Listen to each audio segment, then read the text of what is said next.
Hi, I'm Erin with Me Time. Today we're going to make the Suprise Snap Pouch from the Season of Gifting Bella Box. And if you are not familiar with Me Time delivers complete machine embroidery experiences right to your doorstep. If you go to metimedeliver.com, you can find out all about our 3 fun machine embroidery subscriptions. So today, for the Suprise Snap Pouch, you have materials in your Bella Box to make one of these sizes, and both of them fit in a 5x7 hoop. So you can make the wallet size or you can make the purse size. Today we're going to make the purse size. So in this tutorial, first we're going to talk about prepping your materials, and then we're going to embroider, and then finally we're going to show you how to assemble the treat pouch, which requires a sewing machine for the last few steps. So let's get started. All right, in your instructions, you have a list of all the materials you need. And what you're going to do with this project is you're going to make this side piece 2 times. It's identical. You're going to make it once and then you're going to make it again. So I've already made one of them and we're going to do the same thing again. So when you're prepping your materials, you want to make sure that you use fusible backing on all of your pieces. And you want to starch the pieces, iron them well, and then add the fusible backing before you even get started embroidering. And then we want to prep these little pole pieces. So make sure that you measure these really well. They need to be exactly 3 inch by 3 inch. Okay, and then we're going to make sure they're ironed well. And we're going to crease it exactly in half. And it doesn't matter which direction, since it is both 3 inches on both sides. So press that down really well. And then mark the center point. I'm just going to do that with a quick finger press. And then you're going to turn down and press it so you have your raw edges lined up and the fold right in the middle. So iron that down. Let it cool for a second so you don't burn your fingers. And then we'll do the same thing with the other side. So those 2, we should have a nice point at the top, and then the 2 sides will line up perfectly in the center.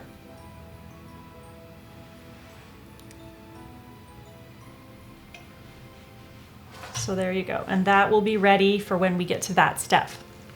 Okay, now the next thing you need to do is you need to prep your ruler pieces or your tape measure pieces. And inside your Bella Box, you'll get 2 6-inch pieces of tape measure. And really, it's the same thing as one of those wind-up tape measures. And if you're going to make the smaller treat pouch, you want to make sure, or snap pouch, you want to make sure you cut this down to 3.5 inches. But since we're making the full length, they want to be 6 inches each. So I'm going to measure again really quick to make sure these are 6 inches. Okay, they're at 7 inches. So I'm going to cut down 1 inch. Okay, note, do not use your fabric scissors. I'm just using a pair of junky old scissors. You don't want to use your fabric scissors on these. It will ruin them. Okay, so we're measuring 6 inches. Let me do this again really quick. Yeah, I'm going to cut off 1 inch. Okay, now the next thing you need to do is you want to round the corners of these. These are really sharp corners and they can poke through the fabric. So we're going to round them and then we're actually going to wrap them with paper tape. So again, using your junky scissors, maybe you have some kitchen scissors that you don't mind cutting metal. There we go. And no need to be exact or perfect. These are going to be inside the snap pouch.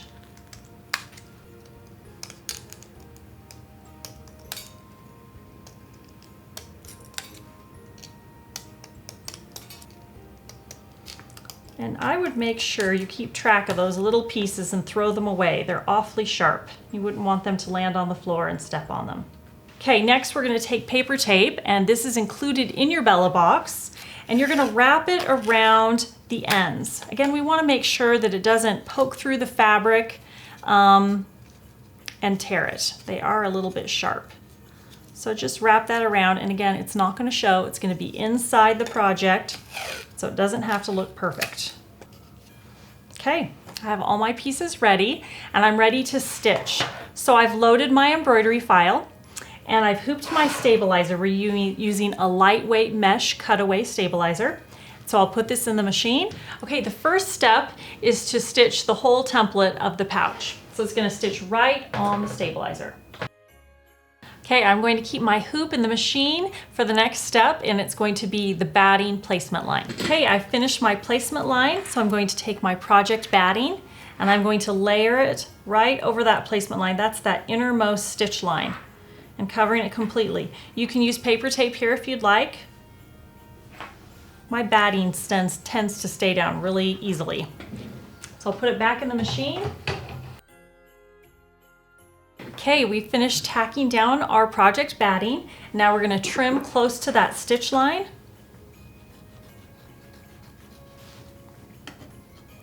And up until now, it hasn't mattered what color thread I use.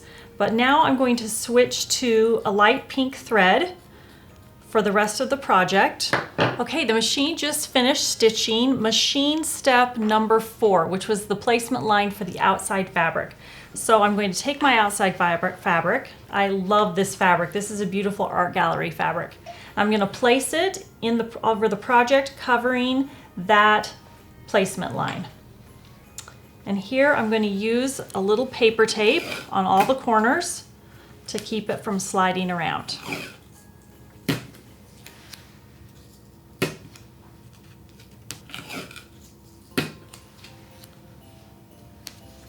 Okay, I'm going to put it back in the machine, and again, this is where your thread color is going to show, so I'm using a light pink. I'm going to keep it in for the next 2 steps. First, it's going to tack it down, and then it's going to do a cute custom quilting pattern all over the front of the snap pouch.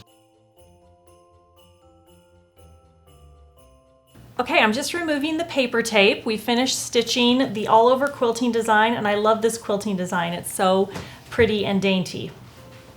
The next step is going to give us a placement line for our pole. And so I recommend using a darker thread color. So I'm going to switch my thread out to black just so I can see this line better. Okay, you can see just barely the black thread for this placement. And now I'm going to take my pole that I've prepped ahead of time, and with the fold up, so we don't want it upside down, we want that fold showing, it looks cute. We're going to line this up exactly with that stitch line, and we're going to tape it really well all the way across. Now we want to go back to a visible thread color, so I'm going to switch back to my light pink thread. Okay, I've tacked down this pole, so I'm going to remove the tape. So flip your hoop over upside down, and we're going to place our first piece of casing fabric along this stitch line, and we want to make sure that it is on the opposite side of the hoop handle. And use your tape on all 4 sides to tape it down really well.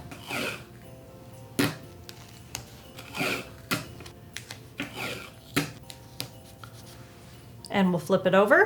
We're going to take our second piece of snap casing fabric, and right side down, we're going to place it, lining it up with this outer edge tack down line. And make sure it's centered, and then we will tape this one down really well also.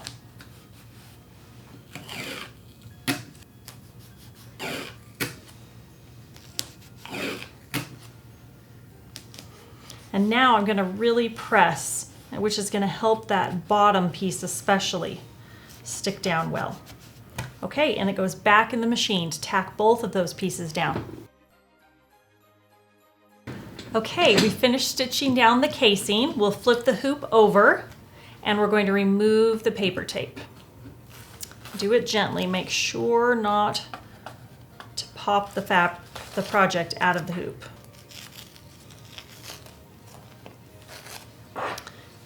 Okay, now we're going to flip this over. Again, making sure not to press too hard. We're just going to gently finger press, and we're going to tape. So we flipped the casing over, so now it's right side up. Okay, and tape that down well. We'll crease it when we flip the hoop back over. Now flip the hoop over. We're going to do the same thing. Remove the paper tape. Okay, and we're gonna flip this piece of casing over also. Now, because now we have the stabilizer flat on our surface, we can go ahead and press really well and use our mini iron. I love this mini iron because it goes right inside my hoop. So I'm actually pressing the back piece also at the same time. And we will tape this down as well.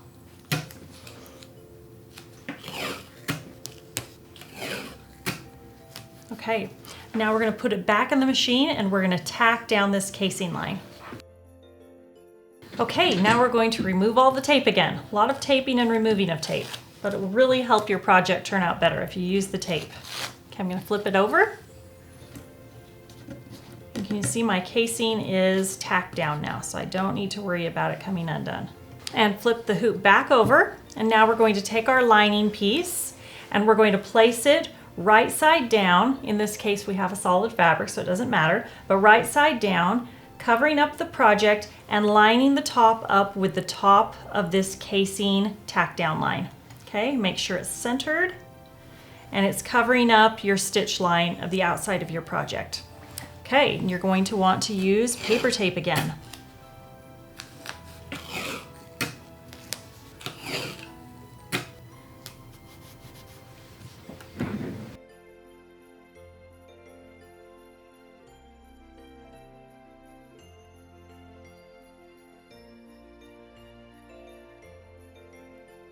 Okay, you'll notice machine step number 12 did something a little unusual. It stitched a basting strip all the way around. This is where we're going to cut our project right on that line.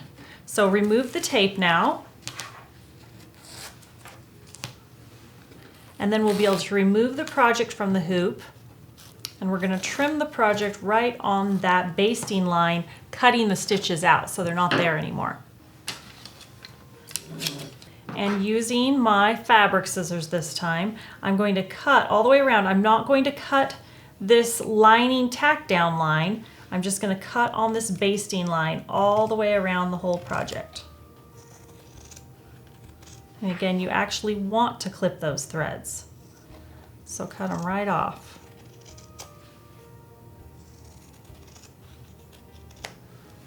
Okay. All right, we've completed both sides of our Suprise Snap Pouch and we're ready to assemble the pouch. So you've got two identical pieces and we're going to go ahead and press them just the way they are. Kind of set that seam. Now we'll just work with one at a time.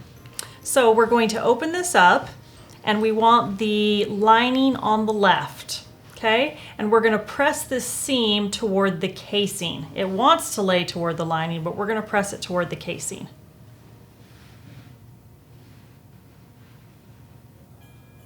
Okay, let's flip it over. And we've got the front on the left side. We're ready to slip in one of our measuring tape pieces. So you're going to take it and with the rounded side up and the convex side down, we're going to slide it into our casing. So we want to make sure we go between the casing and the front of the fabric. And we're just going to slide it in. Should fit perfectly. Okay. Now what we have is we have a 1/2 inch allowance on either side from the end of that measuring tape. We have a 1/4 inch seam allowance we're going to sew. So just make sure it's perfectly centered inside that casing so that it's ready for when we take it to the machine. And we'll do the exact same thing with the other half. Okay, we've got both of our pieces ready and we're going to lay it down with the right side facing up, one piece, and then the other half we're going to do it right side facing down. And you want to make sure you line up those top seams. Really important. It's more important for those to line up than anything else. So looking sideways, make sure that seam is right on top of itself. And then you're going to clip all the way around. I'm going to do the other side first.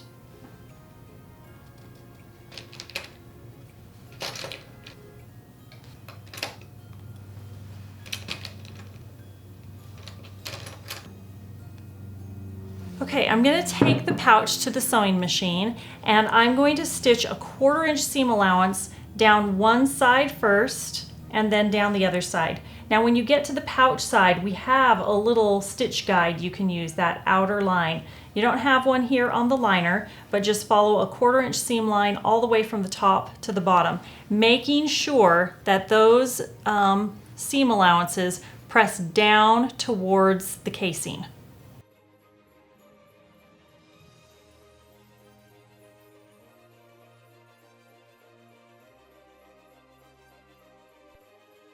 Okay, we've finished both side seams, and now is the time to check and make sure your seam allowances went where you want, that they're lined up. And then we're going to go ahead and we're going to stitch along the bottom with a 1/4 inch seam allowance. And then along the top, we're going to stitch part way, leave an opening, and stitch part way, leave an opening. Just follow your instructions. They give you a really great illustration there. All right, we're ready to trim our corners and turn this project right side out. So first we're going to take our scissors and we're going to cut at a 45-degree angle right up to that stitch line. And then we're going to go through and do another angled stitch, another angled cut, excuse me. So we can have a nice crisp corner.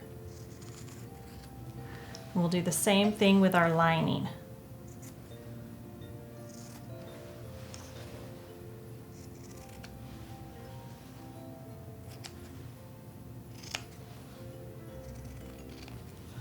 Okay, now don't worry, the measuring tape is pliable. You can go ahead and let it bend as you turn this right side out.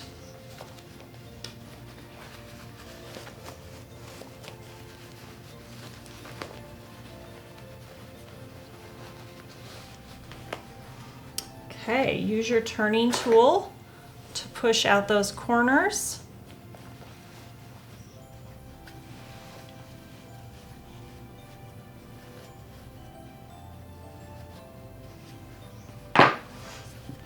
Okay, let's iron our lining. And we have that little opening. We want to just iron that closed, and you can either stitch it by hand or with your machine. I'm going to stitch it with my machine. All right, you're done sewing your pouch. Let's put the lining inside. You're going to hold on to the tabs and just pop it open, and then you get to tuck your lining down inside. And I love it, there's no seam showing, it's nice and clean. You want to take your iron and press down these seam allowances with the lining to get it nice and crisp. It's kind of tricky with the tape measure. Push that lining all the way down. Iron it again.